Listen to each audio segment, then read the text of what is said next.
If our body's not draining, it's not removing wastes and toxins, we are going to eventually have symptoms. That's why we need to make time for lymphatic drainage. And it doesn't have to be super time consuming. It just has to be intentional with the right order, right pressure, right direction. Like those are the three principles that I'm always like hitting home. And once we got those, everything else is so much easier.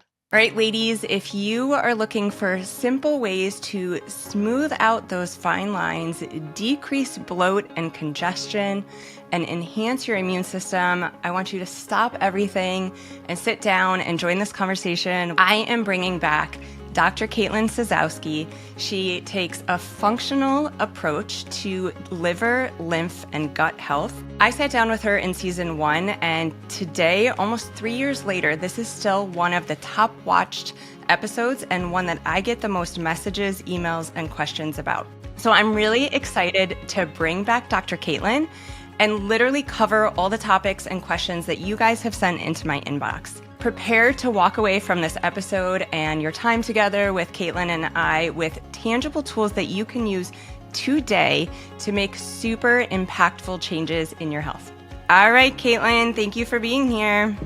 Thanks for having me. It's always fun having conversations with you. Yes, very excited for this conversation. And you know, I think this is going to be really extra fun and interesting. I didn't mention this in the intro, but this time around, you are now in a very different place in your life.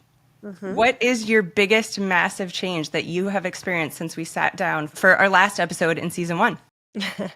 Lack of sleep, because I have a beautiful little bundle of joy, Zenon. I became a mama, and it has shown me how important sleep is for drainage. And yeah, so that is probably, there's a lot of big changes, but that's probably the biggest one.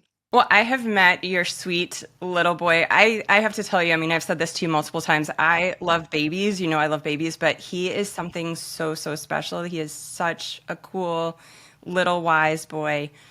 And it's going to be so interesting now to, you know, tap your brain because you now, like you said, you know the challenges. You know, I think you've always known that, but it's just a whole other level, isn't it? It is. It's a totally different level. And I think being a female practitioner to begin with, we're always trying to juggle everything. And we always have at least a baseline understanding of what women go through day to day, from, you know, all of the million tasks that we take on to trying to take on more, to trying to balance everything, to, you know, be everything to everyone. And then you throw in a child that you are now responsible for 24 hours a day, 7 days a week. And I thought I knew what that looked like and how that might shift things a little bit. No, it shifts things completely. And so for anybody that I worked with one-on-one that was a mom before, that I was like, yeah, and, you know, don't do it this way, do it this way. Well, now I do it that way that I was telling people not to do it, because it's just not worth the hassle of, you know, trying to calm the child and get everything done. And so I apologize to everybody out there that I thought I was being helpful and giving useful suggestions to, when, you know, really we're all just trying to do our best, and that's all we can do. Yeah, I think we're all trying to do our best. And I'm sure all the suggestions you made were really helpful. And I think sometimes, I don't want to say ignorance is bliss, but that's like the best phrase I'm coming up with in this moment, because it is just different. It's one thing to know it on paper and another thing to live it to be true. But like, we can get in our own way as mamas. And what I mean by that is we can put ourselves at the bottom of the list, you know. Mm-hmm. Oh, yes. And so to have a practitioner, an accountability partner in our corner, reminding us like, sorry, this is really, really important. Even though you have kids, especially because you have kids. So I think there's both, but I'm really excited now to come around this way in the conversation with your wisdom, now having lived it. It's a different ballgame, let me tell you. And honestly, it really has. I knew how important sleep was, and I knew how important drainage was before Zenon came. But when Zenon came, it literally solidified how important it is to take a few minutes to myself to make sure that I'm setting myself up as best as I possibly can, so that It's not this like compounding effect day after day that ends up wiping you out. So yeah, it's a different perspective, but it's still the same principles, if that makes sense. Mm-hmm. Yeah. So tell me more about what you mean sleep and lymph became so obviously important to you.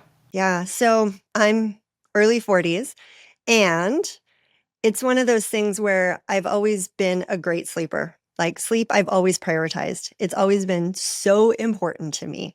And if I don't get like 8 hours minimum, multiple days in a row, it catches up with me and I just don't function at my best. And I know that. I've known that forever. So I've always prioritized that. But when you have a little one and they wake up and you have to feed them and you have to do all the things and you end up with broken sleep, you're not really getting into that deep sleep. It massively affects drainage because our head only drains at night when we're in deep sleep. So the problem is, and I think one of the reasons why women, especially as we age, things change. We lose some of the collagen elasticity, where our hormones are shifting. Like there's so many changes that our bodies are going through. And then if we pile sleep onto that, where we're not getting proper sleep, we end up seeing the buildup of our metabolic waste in our lymphatic system, which is what will drive bags under our eyes, jowls, wrinkles, just like the puffy bloatedness that ends up happening. And I was seeing that in the morning, about 6 months into, having Zen in it. And I was like, oh my gosh, yep, I can't just like push this aside. This is something that I have to be very intentional about. Whereas before, because I was getting good sleep, and I was being intentional earlier in the day with my lymph, I didn't have that, I didn't have to play that catch up, but that sleep part that I was missing out on was massively showing me how important and how interlinked those two systems work. So it's forced me to be more cognizant about my bedtime routine and taking that extra 2 minutes before my head hits the pillow to go to sleep, because I will feel much better the next day. I'll look better. And I don't know about everybody, but I want to say, generally speaking, when we look good, we feel better about ourselves too. So that was, something that I was like, look, this is just something I have to do in order for me to show up as my best self. So that was Yeah. a big eye opener. 100%. Well, I imagine in that process, and I'm going to pick your brain on this because I think we all need these things, but you had to figure out how to make the most of your time with the tools to do some lymphatic drainage. I mean, you've now got a baby in your arms, you're not sleeping, you're feeling the effects of something that's quite out of your control, to be honest, the lack of sleep. And so having to figure out how to incorporate lymph drainage into that lifestyle. And I think this is a really cool way to enter this conversation because whether the people listening have a baby or not, I think we all have things that are out of our control. I think we've all got some challenges when it comes to lymph, gut, liver. And so really what I want the people taking the time to sit down with us in this conversation for, I want them to walk away with thank you, you heard me. Those are my exact challenges and I need simple, easy, realistic ways to incorporate, let's be honest, yet one more thing I now need to do for my health routine. So, I know you support and speak to and with over 1 million women at this point through your communities, your Instagram, your academies. What are some of the main challenges and roadblocks that you see in the population when it comes to lymph, gut, and liver? So you hit a couple of them where it's yet another thing. One more thing that I have to add to my list that is already miles long that I don't ever hit every single day. And I get it. I feel you. And there's days where I feel like that too, where I'm like, oh my gosh, I still have to do this. But the reason we have to do this is because of our lifestyles in today's day and age. And we can get into that later. But the other thing outside of trying to find the time and squeeze it in, and not even just squeeze it in, but remember to do it. Because when something's new, it's not at the forefront of our brain. It's like, yeah, that will be nice if I get to it and if I remember it, and So making it something where we remember to do is part of the problem. But then two, just the sheer confusion behind what to do. Because there's so many people out there now talking about lymph and lymphatic drainage. And it's one of those, I don't want to call it like a fad, but it is almost a fad. Like it's a hot topic now. When I started talking about it, I don't know, 3 years ago almost, it wasn't. Like there was almost nobody talking about it. And now everybody and their mothers seem to think that they can teach on lymphatic drainage. And the unfortunate part is, in order to get the results that we're all hoping for with our efforts, because our time is super valuable. And if somebody's putting the time in, even if it's 2 minutes, that could be 2 minutes spent doing something else. And so 2 minutes over and over and over and over again. And if you're not getting results, you're kind of like, well, what the heck? Like, what's the point of this? So I think the confusion is like what to do based on what you're seeing is being taught is a big component, because I hear so many people who are like, lymphatic drainage doesn't work. And I was like, well, try mine and see. Just try. And then I want to say, and I'm making this number up because I've never actually tallied it, but majority of the people, well over 50%, are like, okay, your way works. And it's just because of the physiology. And it doesn't have to be super time consuming. It just has to be intentional with the right order, right pressure, right direction. Like those are the three principles that I'm always like hitting home. And once we got those, everything else is so much easier. So it literally can be 2 minutes and you can habit stack it. That's even the best part. I tell people all the time, like, look, you can do half of your lymph nodes, like half of the specific 7, when you're going pee. You're sitting on the toilet. What else do you have to do? Like put your phone down, because that's kind of gross anyway. But do your termini, do your tonsils, do your apical, do your armpit, do your cisterna chyli, then go wash your hands, and then do your groin and knees, and then you're done. And so you're literally just like extending your, restroom break by, let's just say 30 seconds. So if we were to do that, then we're really not adding anything on. We're just like habit stacking. And I know that you talk about habit stacking, and that's one of the things that you love. That's what I tell people to do. And it doesn't have to be like on the toilet. It could be when you're making your coffee or your tea, or during a commercial break if you're watching a show with your family, or, when you're putting your shoes on to go for your family walk. Just take the minute, clear your nodes, and it's going to make a massive difference, in the long run over time. Yes, I love it. I mean, that's my love language. 2-minute habit stack, easy, incredible. I love that because, you touched on it a little while ago. You said, which I think a lot of us feel, I definitely feel this. If I'm going to carve out the 2 minutes to do it, like I first just need a system that's like super clear, super easy.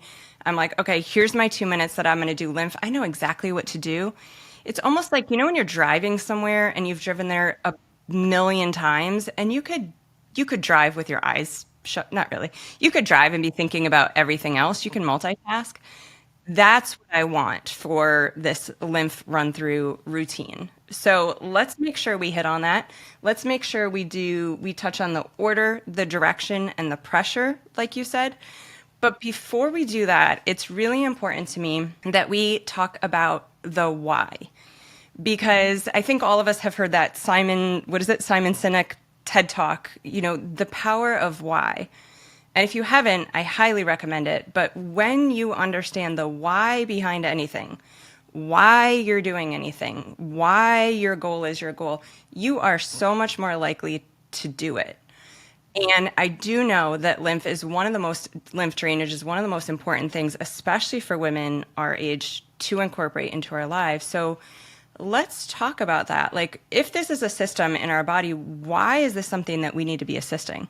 I love that. And the one thing that I used to do when I was working one-on-one with people is I would make them tell me the why they wanted to work with me. Because if they didn't have a strong enough why, they weren't going to do what they needed to do to get the results that they said that they wanted. And I'm not about to waste anybody's time. Time is one of those like tools that we can't get more of. We can just manage it the best that we can. And so I love that you said that. And half the time, and if you guys want to go deeper at some point, I'm sure Melissa could take you, but going 7 layers deep in your why. So if you say you want one thing, oh yeah, it is wild. you say you want one thing and you go, okay, why do I want that? And then something else comes up. Okay, but why do I want this? And then something else comes out.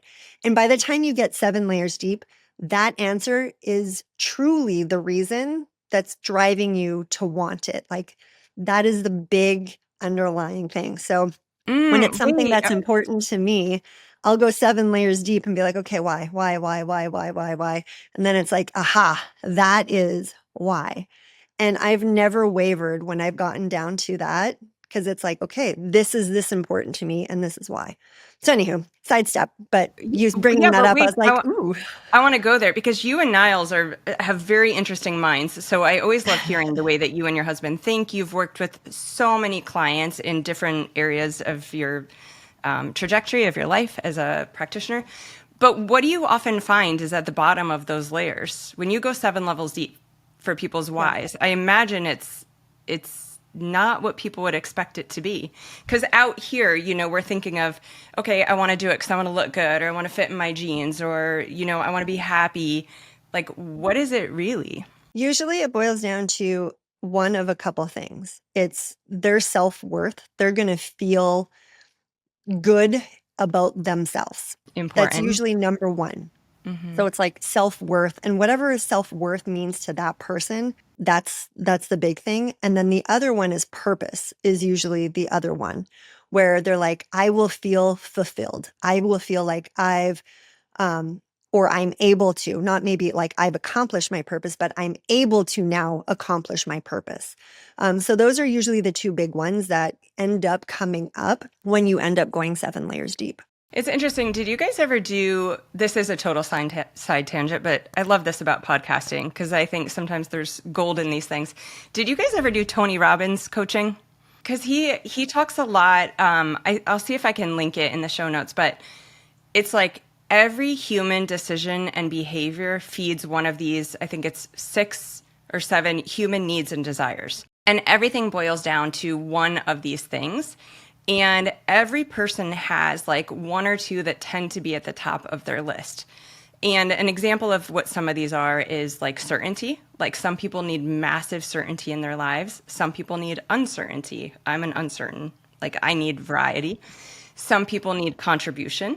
Some people need self-worth. There's 6 or 7, and it's really fascinating. And I could see how, doing this 7 layers of why, you really start to get to know yourself better. And I think at the end of the day, that's my goal for every woman in everything that we're doing, every podcast guest that I'm bringing on. Like, there's so much information outside of you. Get to know you better. And that was one of the most powerful things I did to help me understand how I think and make decisions. Yeah. And it's one of those things where I find when people ask themselves the hard questions, they end up getting exactly what they need. Maybe it wasn't what they thought they wanted, but they get what they need and they're so much happier with it and that outcome. But it's hard to ask yourself those uncomfortable questions because there's times where you'll get like 3 whys in and you're like, well, I don't know. And you need to sit with it for a little bit. It's not like an easy exercise where you can just like jump through it in 30 seconds. There's times where I had to sit with like a why for like a week, a month before I got to that next level. And then I'm like, "Ugh, that's what it is." So, Breakthroughs it, happen though when you sit with it, yeah. right? Mhm. We become experts at just rushing and pushing through. But I really think when we take that inward sit time, that's a Yeah. ceiling that has been capping us in our Mhm. life, in our relationships, in a variety of ways. And it's those breakthroughs where so many things open up at that point where it's things that you never even thought were related that you're all of a sudden like, oh my gosh, now this is happening. And now this is happening. And it was just because you worked through whatever it was that was holding you back or maybe limiting you. So it's work, but it's fascinating when things like break through. Yeah, for sure. Okay, love that side tangent. I don't even remember where we were going before that. You? So we were talking about, I believe we were talking about the things that women, like why we need to make this a Oh, yes. priority when it comes to just women in general. And there's a couple reasons for that. One, our stress level is through the roof. I don't care what people say.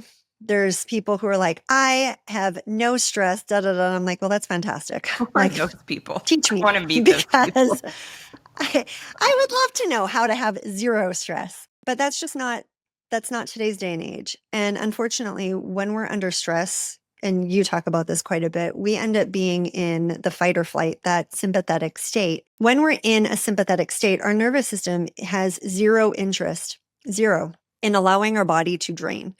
And if our body's not draining, it's not removing wastes and toxins, whether it's, having regular bowel movements, whether it's removing excess hormones properly, whether it's even just like removing the byproducts of breaking down bacteria and viruses that our body encounters just from day to day, living. So when we're in that state, if our body can't remove all of those products, it ends up accumulating. And when it accumulates over time, our body ends up hitting, like think of a teeter-totter. It ends up hitting a point where it just shifts and it's like, okay, and here are symptoms. And those symptoms can be very different for everybody. But part of that is that being in that state of go, go, go, go, go. If we don't get into that rest, digest, and I always say drain, because drain is part of that parasympathetic state, we are going to eventually have symptoms. And people are always like, well, it's only because my gut, I need to poop better. Well, yeah, you need to poop better, but you're not going to poop better until you work on your nervous system. Or, well, you're not pooping, but by you not pooping, you're also putting more pressure on your lymph system. And by putting more pressure on your lymph system, your liver's not working. Now you're putting excess pressure on all three of them. And so it's this like triad of like, what came first, the chicken or the egg? It doesn't matter what came first. We got to address them. So stress is one of them. The other thing is wearing tight, restrictive clothing.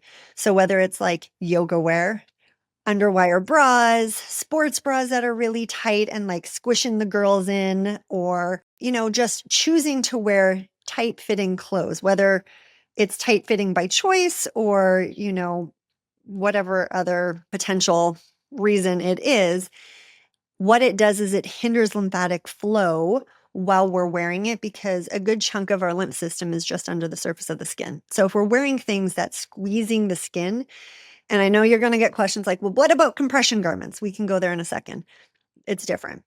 But like by wearing things like leggings, it's compressing the skin and it's not actually allowing the lymphatic fluid to drain, which doesn't have a pump of its own. So the only way that our lymph fluid drains is by actively moving it. So contracting and moving our muscles, which brings us into the third thing that causes us to have congested systems is we just sit too much.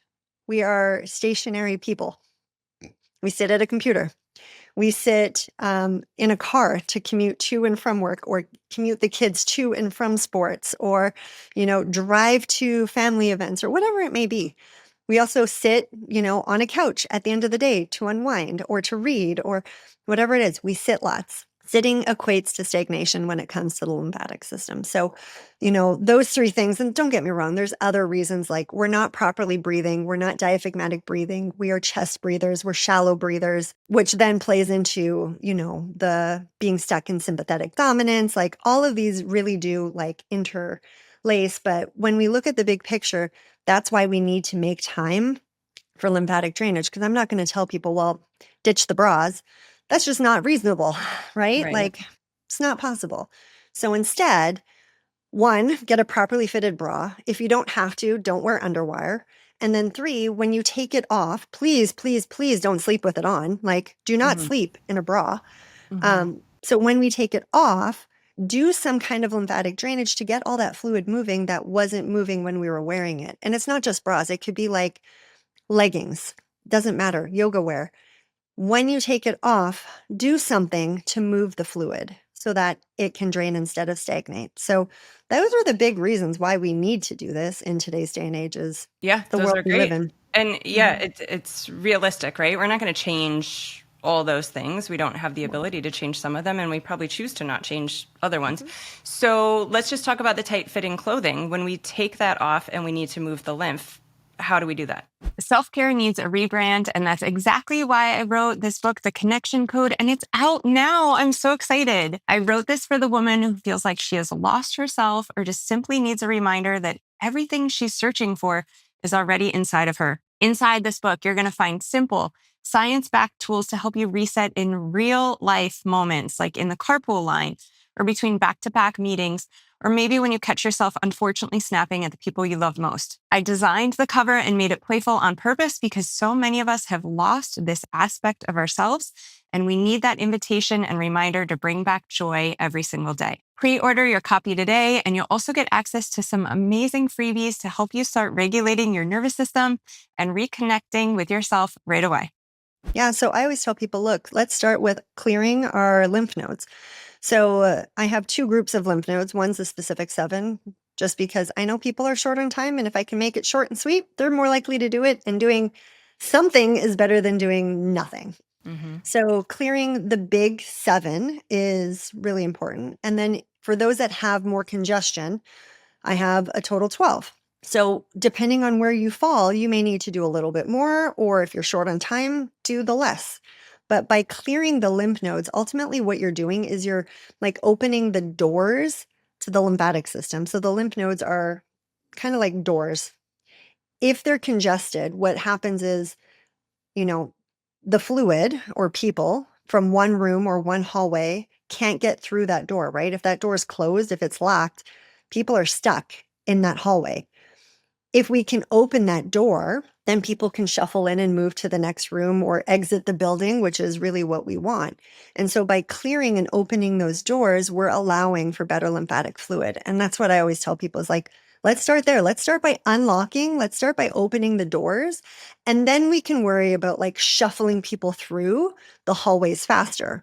But we can't shuffle them through if we don't open those doors. So Right. when I see people opening doors in the wrong order, it's like, well, you're opening the doors, but it's not in the right order. So you're not actually helping people move through to get out, which is why that order is so important. Yeah, that makes sense. I do this with Kaya a lot, and she calls it traffic jams. So now she'll feel if there's some lymph nodes going on. She's like, Mom, I've got some traffic jams. Can you help me work through them and clear them out? So I know it's not really realistic to do a visual, but is there a tangible way to kind of describe this order, or is that something that's best people find on your channels? Well, no, we can definitely talk through it. But then if they want more of a visual, definitely go check out probably my YouTube page is the easiest to find like exactly what you're looking for. I have tons and tons of information on Instagram and Facebook, but those aren't quite as search friendly as YouTube. But ultimately, you want to always start at your collarbone. So I always have people take a look in the mirror, like, how do you know if you have congestion? Well, if you have puffiness above or below your collarbones, or if when you lift up your arm and you have an arm puff, like if your underarm is puffy and you don't have a pit, that tells me that there's congestion. If you have swelling, and these are all just visual cues, there's so many other symptoms that would tell us that there's the likelihood of lymphatic congestion, but just visually, like, do you have or do you retain fluid in your feet by the end of the day? Do you have bags under your eyes? Do you have jowls under your chin? Those types of things. Or do you have hard swollen lymph nodes? Like, those are very simple things to look for. So ultimately, we start at our collarbones. And then from our collarbones, we go to our tonsils. So just at like the angle of our jaw below our ear, that's the second point. So right where our tonsils would be. And people always go, well, what if I had my tonsils removed? Doesn't matter. You're still going to go to that spot. From there, then we go to the apical node. And this is actually the one that most people forget. They don't actually do this one. And to me, it's a shame because for women, where the apical node sits is right under our bra strap, or if we carry a backpack or a purse, it's putting pressure on that apical node.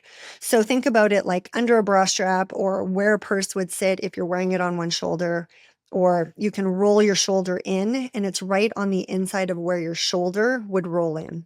So that's the third one. The fourth one is the armpit. So right on the inside where you should have that indent, that pit is the fourth one. The fifth one is between our belly button and our sternum. And so it's like halfway between, that's called the cisterna chyli. That one's usually very tender because there's usually congestion in that area. And then from there, we go down to the groin. So right on the inside from the top of our hips down to our pubic bone. If you were to run alongside where your leg attaches to your pelvis, all the way down, and then behind our knees. So the backside of our knees is the seventh one. And that's the order that you do them in. And why is because our collarbones are the end point. This is actually where all of our lymphatic fluid drains and returns back to the blood supply. So lymph fluid returns to the circulatory system, which most people don't talk about. Or if they do, they're like, oh, pull it to the heart. No, no, no, no, no. Look at where your collarbones are and then look at where your heart is. Your heart, although, yes, it's technically returning to the heart eventually, but you're not moving the fluid to your heart. Your heart is like 5-6 inches below your collarbones, roughly, different based on like torso length. But if that's where you're moving all the fluid, you're missing that space, that gap. So you're just not going to get the best results. And the collarbones are, I'm going to get like a little nerdy sciencey. It's the lowest pressure. So fluid moves from high pressure to low pressure. If we have congestion here, the fluid at our toes or our knees or our fingers aren't going to be able to drain because the pressure here is too high to act like a suction and kind of like suck it up. So that's why we always need to start, and I always say finish here, because if we start moving all of that congestion, that thick fluid, it has the potential to gum up the endpoint again. And so just taking a couple seconds and either pumping or rubbing that area to finish it out just ensures that the whole cycle is clear, those doors are open so that the fluid can drain. I'm glad you touched on that because as we were walking through it, I was kind of thinking, all right, top to bottom, but there is, it's this one first, then we go up, then we go down. The reason I do that is just because like this is easy to go like one up, and then we break it up into like upper, so like upper body, so apical, armpit, and then torso, and then lower body technically, so like legs and knees. So when you think about it, yeah, you're coming up for one, and then you're working your way down, and then come back up to your collarbones just to make sure everything's free flowing. And I learned so much from you on that episode that we filmed in season 1. We'll link it below. I have used that and done that, and it's so easy for people who are very visual learners, which I think we all need a bit of a visual for this. Your Instagram is incredible. Anytime I need a refresher, I just hop on there. Super beneficial.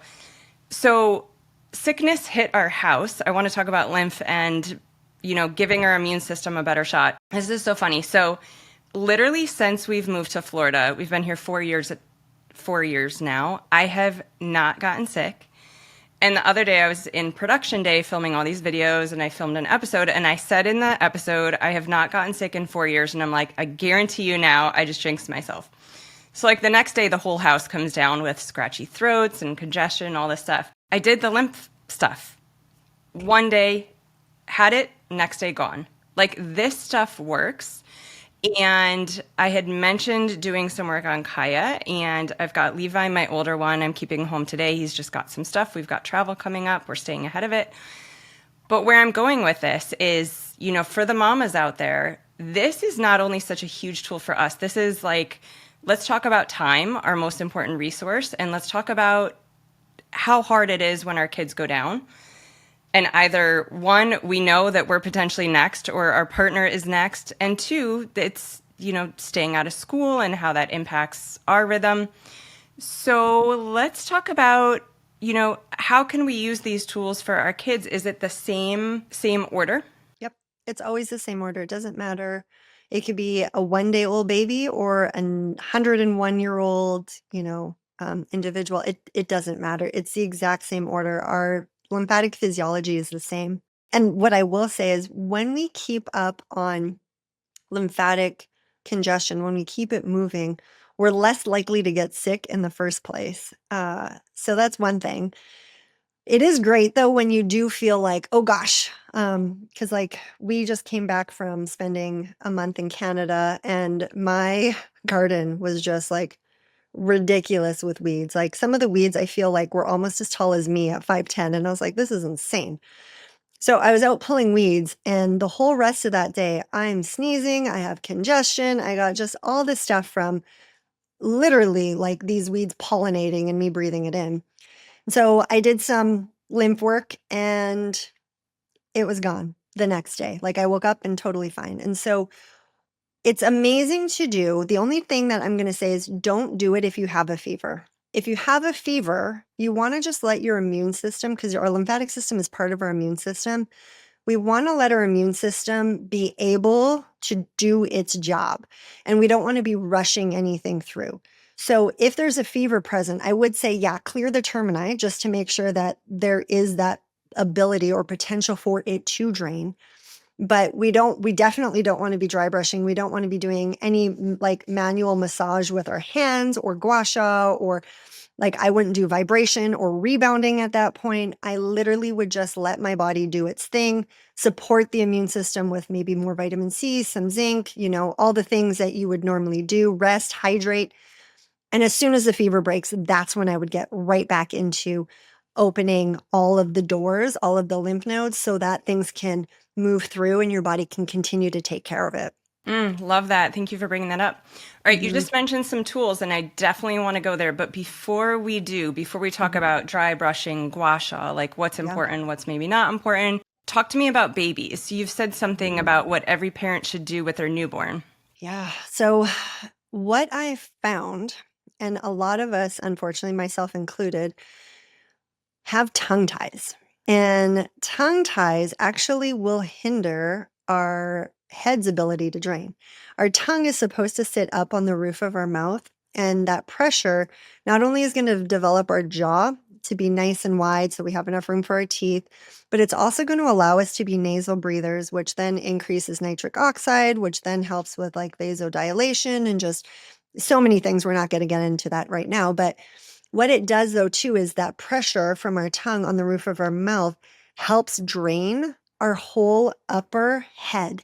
And so if we have a tongue tie, we don't have our tongue on the roof of our mouth. We have it low in our palate, which then means we become mouth breathers, which then puts pressure on our tonsils, which is, I personally believe, one of the reasons why so many kids end up with having their tonsils removed is because now their tonsils are having to become the filter that our noses are supposed to be.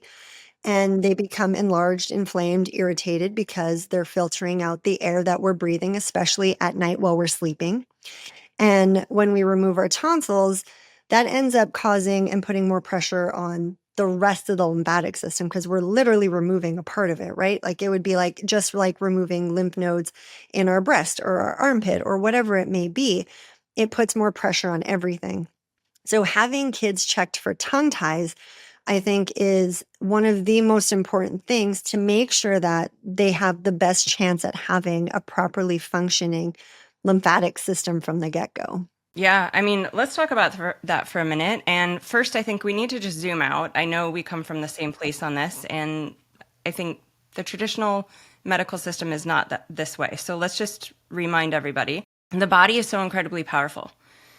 And the body speaks through symptoms and signals, right? And we've learned to kind of like see the body as failing when it's not. And so, especially for mamas looking at your kiddos, these swollen tonsils, fever, even fever, these are beautiful responses from the body doing what it's supposed to do. And when we can look deeper into these signs and signals, we can get so many answers, especially when you're working with someone that's taking a functional approach. For instance, swollen tonsils, like Caitlin just said, if they're working extra, extra hard, let's look at why is that happening? Is it something that's in the environment? Is it in the food? Is it an allergen? Is it something in the house like mold? Is there a system, like she just said, up here that's not working so well, so the tonsil's doing two people's jobs, right? And so please, please, please, mamas, grab yourself a functional practitioner, because the difference in this pathway in the fork in the road with your children from having something like swollen tonsils and going the traditional route and taking them out often will cause many other problems down the road. Whereas if you can stop it in its tracks, look deeper, you are going to get not side effects, but you will have side benefits. For instance, now my kid sleeps better. We figured out that they're not processing gluten or cheese. We took it out of their diet. My middle son was perfectly set up for this. He could have gotten the tubes in his ears. He could have gotten tonsils out. And for anyone here listening who maybe has done that, like no guilt, no shame. We have enough of that in our lives. But start now with looking deeper into your children's symptoms. Like I will stand on a soapbox and say this because our kids' bodies are miracles and they're so brilliant, and we've got to learn to look and honor that. And if you don't have a doctor helping you see it that way, because it's not your job, you have enough going on, like get someone who this is their specialty and can remind you in those moments where you're vulnerable mama, like, no, your kid's okay. It's okay. I'm going to hold your hand. We're going to get through this. Here's what we're going to do. I know it's complicated, but it's worth it. I'm going to be with you till you get to the other side. Like I would have a different child. I don't want to say it like that way because that makes it sound kind of doomsday, but Wyatt is so much more vibrant and healthy because of the things that we have taken out of his diet than I think he would have been had we not looked at it that way.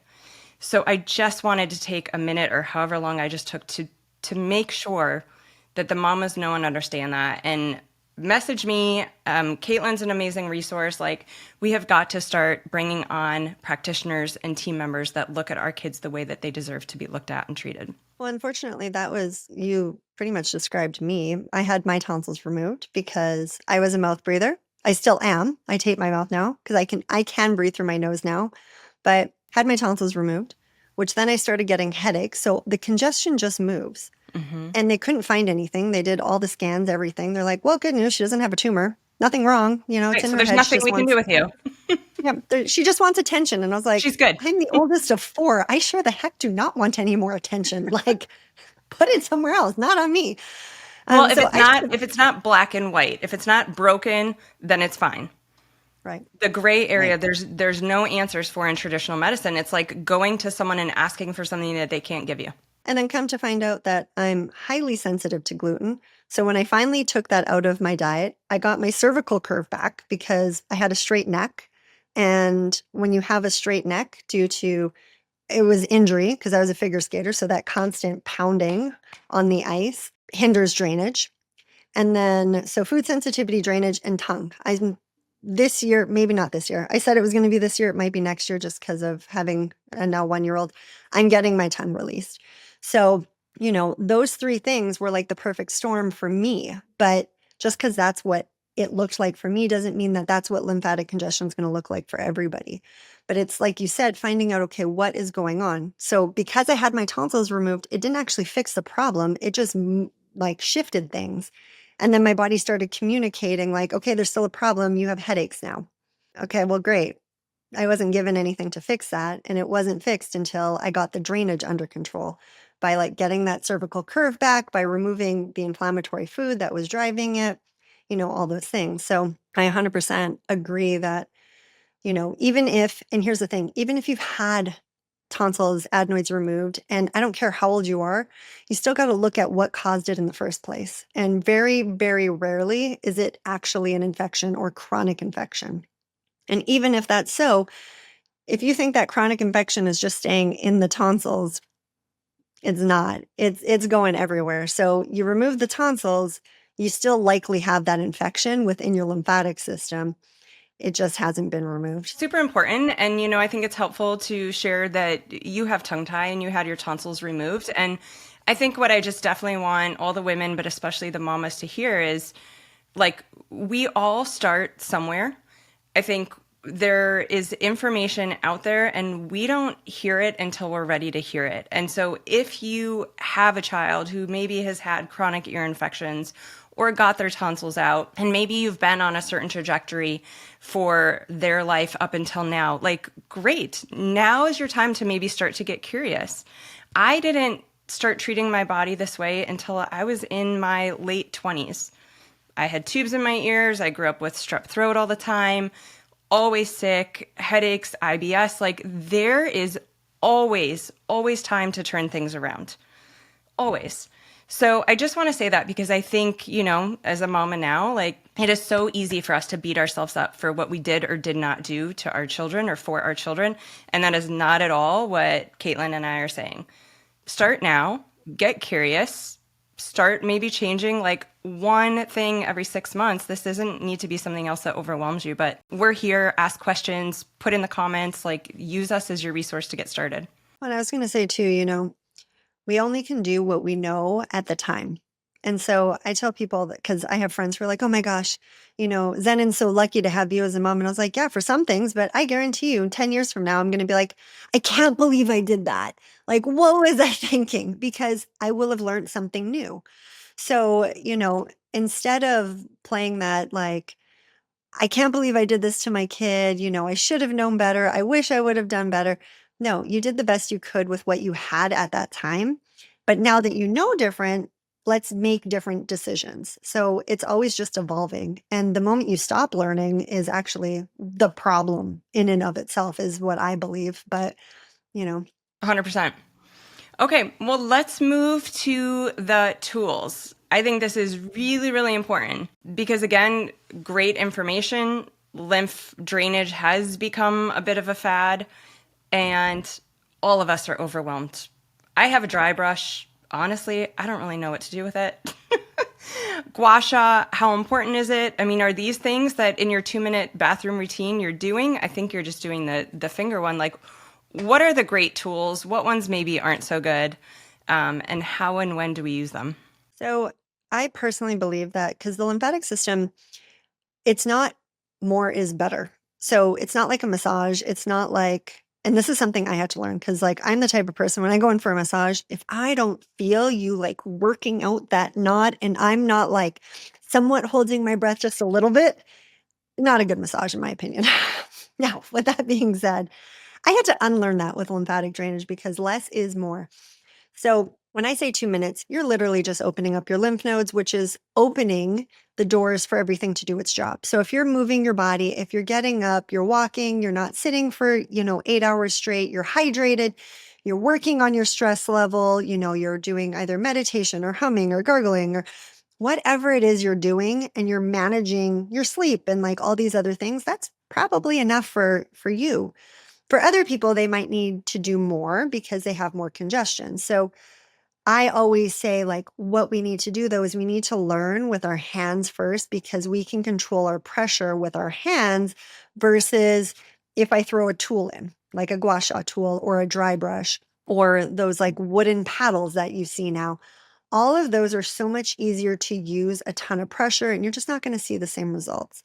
So what I would say is learn with your hands, learn the pressure, see what it feels like, see what the results are. And then once you master that with the pressure and the direction and knowing where to move things, because when we start doing the vessels versus the nodes, because we were just talking about the 7 lymph nodes, when we move to the vessels, depending on what part of the body we're working on, we're actually moving fluid in the opposite direction because that's where it drains. So it's a little bit of a mind warp when we start moving like belly button and below where we move the fluid. So it's important to learn the direction, the pressure, all of that with our hands, and then we can throw in tools. So my favorite is always hands. You travel, you have your hands with you. There's no excuse not to do lymphatic drainage. Like you can't be like, well, I don't have my vibration plate with me, so I can't do it. Like I was in Canada for a month. I didn't have my vibration plate. I didn't have my rebounder. I still was able to do lymphatic drainage. Now, when we talk about like gua sha, okay, gua sha is actually was never meant for lymphatic drainage in like how it was developed. It's kind of crazy. People are using this tool for lymphatic drainage. Can it? Sure. But traditionally, this tool was actually made for more of like breaking up adhesions and scar tissue. So it's more of like a Graston technique, Melissa, like from like the chiropractic standpoint, Yeah, yeah. where you get in and you scrape the ever living heck out of the area and you end up beet red with some petechia. Hmm. And it's to break up those adhesions. Now, when we do that, we are absolutely helping lymphatic fluid drain as a secondary benefit because when we have adhesions, it doesn't allow the fluid to move and flow the way that it's supposed to. It's kind of like having a beaver dam. A beaver dam prevents the proper flow of, the river or the lake or whatever. And that's the same thing with the adhesions, whether it's scar tissue or fascial or whatever. So this is more meant for breaking up those adhesions, which as a result will then allow the fluid to flow better. People are, however, using it and pulling it across their face and doing all the things, which, yeah, you can use that, but truthfully, your hands will work the same, if not better. And knowing the direction that you're moving it is more important than ever. Dry brush, I actually love dry brush. Oh, okay. Teach us. The reason I love dry brush is because it does help shunt the fluid, like from the vessels. You just have to know, again, the direction, all those kinds of things to do it. But it's also opening up your skin. It's opening up the pores, which is then allowing you to sweat. So we're now incorporating another drainage pathway, which is our skin through sweating. The only thing is we have to do it properly. So there's so many people, some huge influencers where they're teaching lymphatic drainage. And I'm just like, oh my gosh, we never start at our toes. It's like trying to move, like in Kaya's analogy with like a traffic jam. If you have a traffic jam and you're seeing fluid in your feet, you have a jam somewhere else that's causing the backup to happen there. So if we just try and push all of that fluid from our toes to our collarbones, we're not really going to be getting any benefit. We have to start always closest to our collarbone. So again, knowing where to start and how to do it is part of the whole benefit and process, but I do love dry brushing. Do you have a question about that? Yeah. What are you going to go into next? Because it might come best after.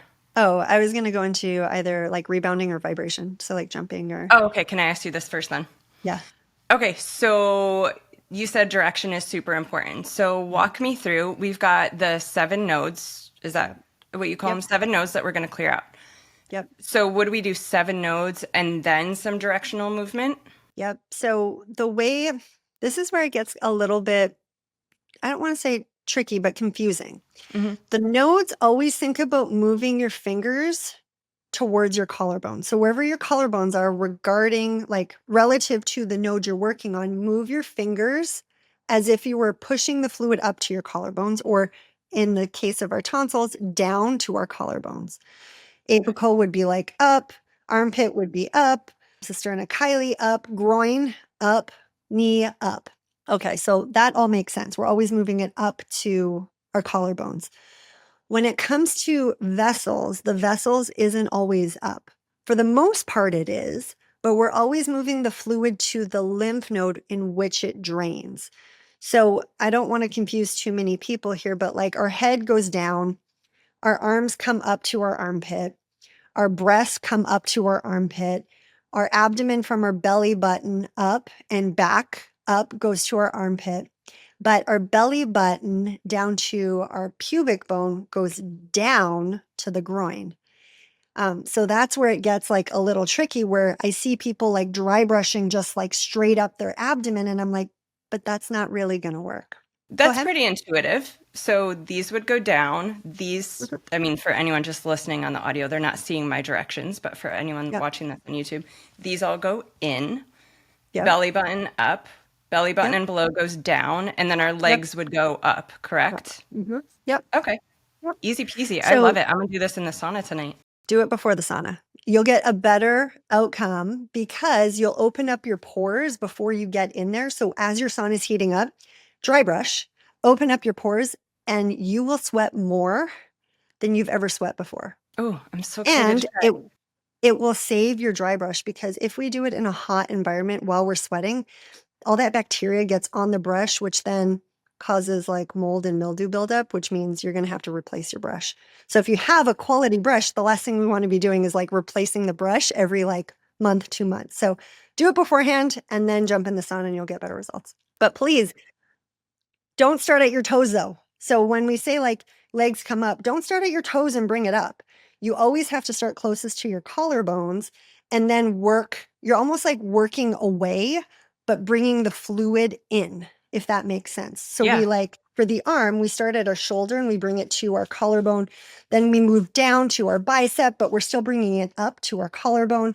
Then forearm, we bring it all the way up to our collarbone, and then our hand and bring it all the way up. Same thing. Like we're always starting closest, bringing it up while moving further away. Right, because you can't clear a traffic jam at the end of your arm if the jam is at your shoulder. Clear the shoulder Mm-hmm. first to drain. Yep. Yes. Yep. Love that. That's so helpful. And then, okay, in my example of pre-sauna tonight, this Yeah. whole thing, how much time should I spend on it? Can I do like 5 minutes? Yeah. Here's the thing. When you get used to it and you like the order you become consciously unconscious, right? Like you're just like, you're not having to consciously think about it. Like it's just like, I said that wrong. Unconsciously competent is what you want to get to, where you're just doing it. The whole thing will take you maybe 3 minutes. It'll Awesome. take you like 10 pumps each one, and then like a quick dry brush, 3, 4, 5 minutes max. So it's quick. Like it doesn't have to be a long drawn out thing, but it takes time for you to get to that point. It's just like you said in the beginning, learning how to drive. In the beginning, you're like, hands, 10 and 2, wipers, like, where's the wipers? Where's the switch? Where's my mirrors? Where's like, you're hyper like vigilant about everything because you're just learning. And Yep. then, after some time, you just jump in and you're just like, wait, did I stop? Like, was that light red? You know what I mean? Because you're just like going through it because you know what to do. Yeah, absolutely. Okay, we will link some great dry brushes in the show notes. Let's move on now to one of my favorite topics, rebounding, jumping. You know I love a trampoline. I see you jumping on those trampolines and I'm like, dang, I need to find me a place out in Charlotte that I can go do that with. Caitlin, it is so fun. I have so much joy. I mean, I'm literally in a class with a bunch of 11 to 13-year-old boys, and it's incredible. It's like the best anti-aging, gracefully aging, fun. I literally squeal when I'm jumping half the time. How could you be anything but happy when you get to tumble and jump around for 45 minutes to an hour with a bunch of kids? So fun. And Yeah. trampoline parks too, when I bring the kids, like I rarely sit on the sidelines. I'm up in there. I am at Sky Zone. I'm on the tramps. It is so fun. So tell us what it would do for Lymph, because maybe other mamas will do the same when they take their kids to these tramp parks. Yeah. Or Or dads. We're dads. like get like a 60 less than $100 like small rebounder. Or if you have a big trampoline in your backyard, use it. Because what happens is our lymphatic system has these one-way valves that prevents our lymphatic fluid from like going backwards. It's to help prevent pooling. So what happens is, let's pretend this is the valve. Fluid below is going to push up and it's going to open the valve and then it'll close. So when we bounce, when we come up, as our body's leaving the trampoline, that fluid is moving up through those vessels because it's opening the vessel. And then when we hit the apex of our jump, and your feet don't even have to leave the trampoline for this to work. But what it does is then it closes like the valve and you come down and it's ultimately shunting and shuffling the lymphatic fluid. Not to mention, there's so much research on how this is amazing for cardio. It's great for balancing muscles that we don't usually use. It's great for bone density. Like there's so many benefits behind jumping, and it's not just drainage, but it's a fun way to drain. Like it's way more fun to get on a trampoline and just like bounce. I have people who are like, yeah, you know what I do? I clear my specific 7 or my total 12.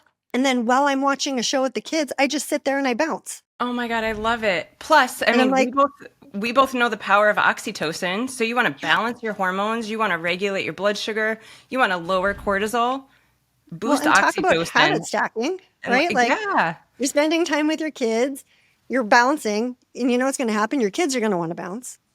Kids love bouncing. And what better way to teach kids? Because kids are so intuitive. Like my nieces and nephews and like my best friend's kids, whenever something's going on, they're always like, can you give me a face massage? That's what they call it, a face massage, when they want me to do some lymphatic drainage. And majority of the time, they either tell me I'm not done because they want more of it, or they fall asleep. So kids are so intuitive that if we start to teach them this at a young age, and don't get me wrong, like I'm at the age now where I'm having to like chase Zenon around and do it while he's like running and crawling and doing climbing stairs and all the things. But the more that you do it, the more that they're going to get used to it and want it. So when they 100%. see you doing these things, they're like, I want to do it. I want to bounce. I want to. So it's really, you're really doing a couple things. You're supporting yourself, you're taking time for you, and you're setting a precedence for your kids. You're teaching your kids like some of the healthy things that they can implement. Yeah, and you know my passion for all this stuff, the 2-minute regulation tools. At any point in our day, you know, name a state that we usually feel, right? Chaos, stress, tension, like whenever you feel that kind of thing, if you can go jump for 2 minutes, game changer. Total shift. This is where we can stop thinking we need an hour to fill our cup or put our oxygen mask on before we can serve others. Like 2 minutes on that tramp. And like you said, if it's 60, $90 and you can throw that thing in your house, you know how often you're going to end up jumping and flushing your lymph and smiling and laughing. And like, if your kids watch you do that, I really think that one of the best things that we can do for our kids is let them see us experiencing joy and fun. They, like you said, Caitlin, they are so intuitive. They feel everything. And they feel when we are stressed and they feel when we are happy. And their systems regulate with ours. They co-regulate based on how we are showing up. We are literally giving them their hardwiring. It's through mirror neurons. You know, remember when your kids were little and you'd smile and they smile back? The same thing happens with their nervous system. So go get on that trampoline. I love that. Okay, was there one more part? One thing, you don't even have to have a trampoline, guys. You can just jump on the floor. If that's where you're at, jump on the floor. That'll work too. But jumping is so good at moving things. It's not going to be the exact same, but if that's what you have in the interim, or if that's what you have when you're traveling, jump. Just jump on the floor. Your kids will jump with you. I promise. Love it. Okay, was there one more tool before we move on to, I have some more questions on habit stacking. Yeah, just the vibration plate. I get so many questions between what's better, rebounding, vibration. Not one is not better than the other per se. Some people are going to do better with vibration, especially if they don't have the ability to bounce for whatever reason, medical condition, maybe they have vertigo, maybe they have whatever. You can also get the rebounders though, where you can hold on, like it has like the little like handle to help. But vibration can be fantastic for people that have things like lymphedema, lipedema, because you're literally standing and it's vibrating, causing all of the little micro muscles to contract, which helps move fluid up.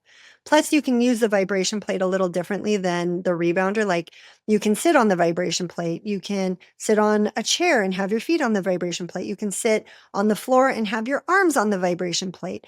Like there's different ways that you can use it based on where you have lymphatic congestion. So vibration plates are awesome. There's a wide range of vibration plates, but here's what I will say. If you're going to get a vibration plate, you got to make sure that the frequency is going to be that for lymphatic drainage, which is 10 to 30 hertz roughly.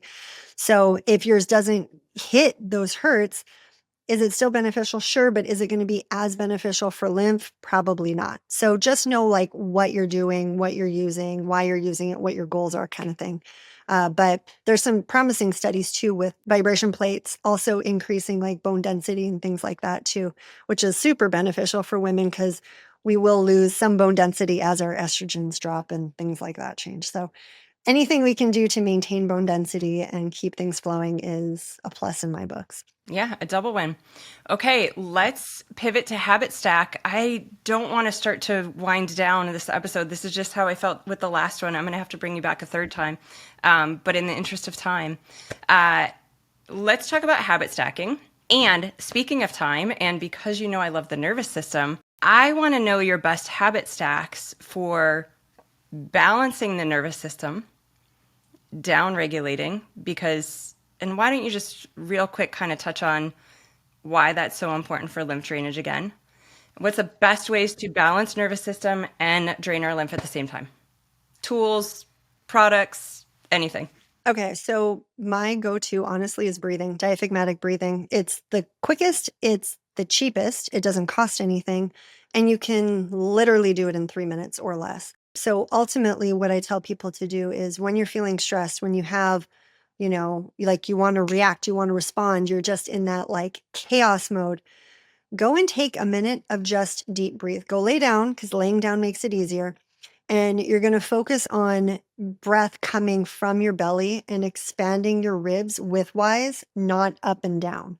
Now, what that's going to do is that's going to stimulate the vagus nerve, because the vagus nerve innervates our diaphragm. And if we are activating our diaphragm, we're ultimately creating a mechanical pump in our core. And that pump is going to massage all of our organs. So it's going to massage our liver, our gut, our kidneys, like literally everything. And it's going to act as a pump for our lymphatic system.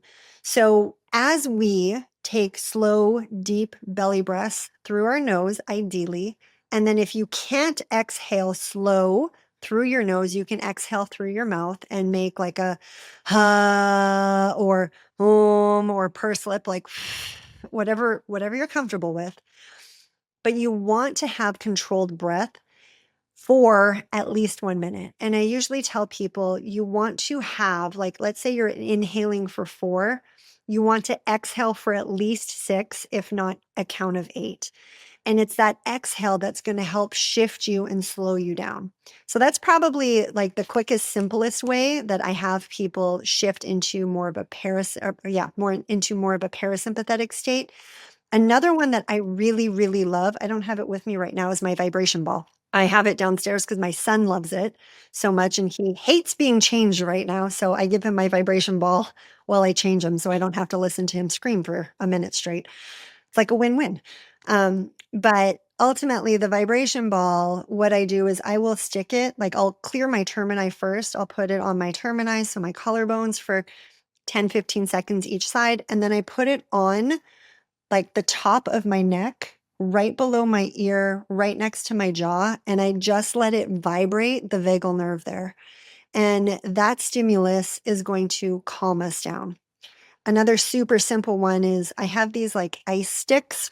They're like these little metal, they look like spoons, but they're not spoons. Like they're thick and they have water in them, and I keep them in the freezer. And before bed, when I remember, I'll run them down my neck at bedtime, and I have the best freaking sleep, because that cold stimulates your nervous system. It stimulates you to like calm down, slow down.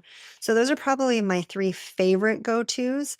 Breath being the easiest one to like incorporate right away. Where do you get those ice sticks? Can we add a link to the show notes? Yeah. Okay. Yeah, it's Amazon. Great. So We'll do that. I've seen you also love, I mean, you all know how much I'm obsessed with my higher dose mat. I got one behind me. We have one on the couch. My son is probably laying on right now. Our kids fight over it. You're sitting I'm on sitting yours. on mine. Yep. My Yeah. PMF. Yep. So from your lens as a lymph and liver and gut specialist, why do you love that mat so much? I know why I love it from a nervous system perspective. No, that's really the reason that I use it. It's more nervous system regulation, just because we live in such a stimulating world. Anything I can do to down regulate. Same reason why I love my red light. I don't talk too much about red light on my channels, not yet anyway, because it took me a hot second to find a red light that I love. But it's the exact same reason. It's just down regulating our nervous system so that our body can go back to the way that it's supposed to, which is rest, digest, and drain. Like that's the state that we're supposed to be in, but we're not. We're spending most of our time in the fight, or flight, or freeze, even fawn, whichever words you want to use. We're spending most of our time there, which then hinders our body's ability to remove the toxins, which is no wonder why we have symptoms of like hormone imbalance. We always have, relapses and infections. We have all these things, these symptoms. Our body's communication is because our nervous system can't tell our immune system to keep it in check. So, that's anything that I can do that is a passive way. Because look, like I'm regulating my nervous system, sitting here having this conversation with you. I'm not having to do anything else. I'm not physically having to do anything. It's just something that I get to benefit from while doing other things. Yeah, again, back to the habit stack. And, it's so important what you just said. These symptoms that so many people have are not normal. They have become typical. But this is the way our body is designed to function. It's meant to be healthy. It's meant to repair itself. It's meant to heal and regenerate. And so one of the things that we have in common that we're so passionate about is getting to root cause, right? We're not just working on the outside symptoms, we're getting to the root cause and helping support the body so that it can do what it does best. And when you do that, so many other things clear up. I mean, I think we have said that multiple times in different ways here, but yeah, I love that. And nervous system regulation is such like one of the top, I'm so glad we touched on it so much here, one of the top chains that impacts everything that we do. Well, and people all the time when they're like, I'm not seeing results. And I'm like, it's because we still have to deal with nervous system, or we have to deal with inflammation coming from food or thoughts, or, there's the foundation. And I do say the foundation is our drainage. So if our lymph, liver, gut, kidney, skin, and lungs aren't working, we're going to have problems, plain and simple. But what controls all of those is our nervous system. And the state in which our nervous system is in is going to dictate how those other foundations work. And so if our nervous system is wired to be like high strung, all these other things are going to eventually be high strung, which is not how they function best.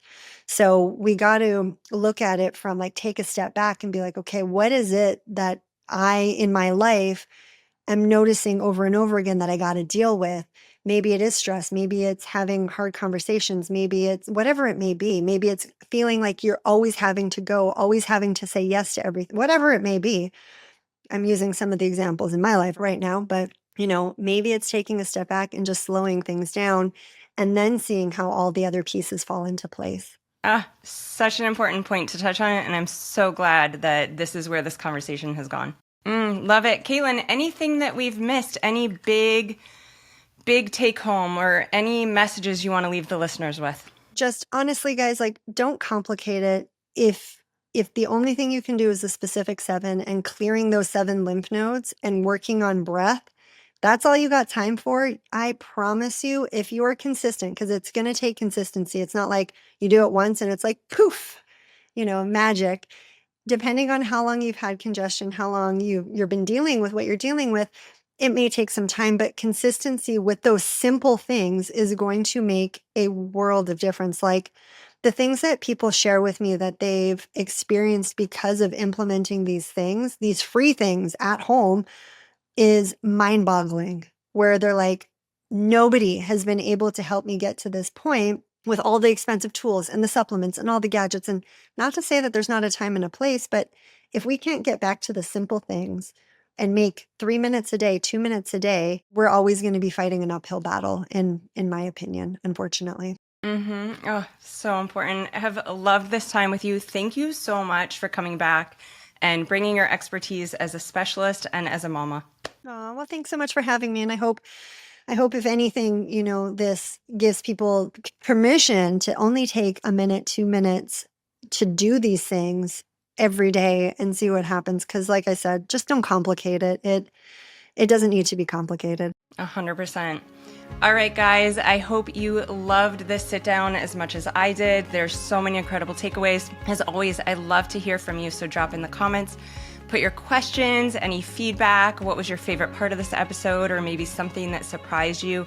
How simple it is that you're going to start doing. I know I've got some. If there's someone in your life who could benefit from this information, and I'm pretty sure there is, go ahead and click that share button and send it their way. I'll see you next time.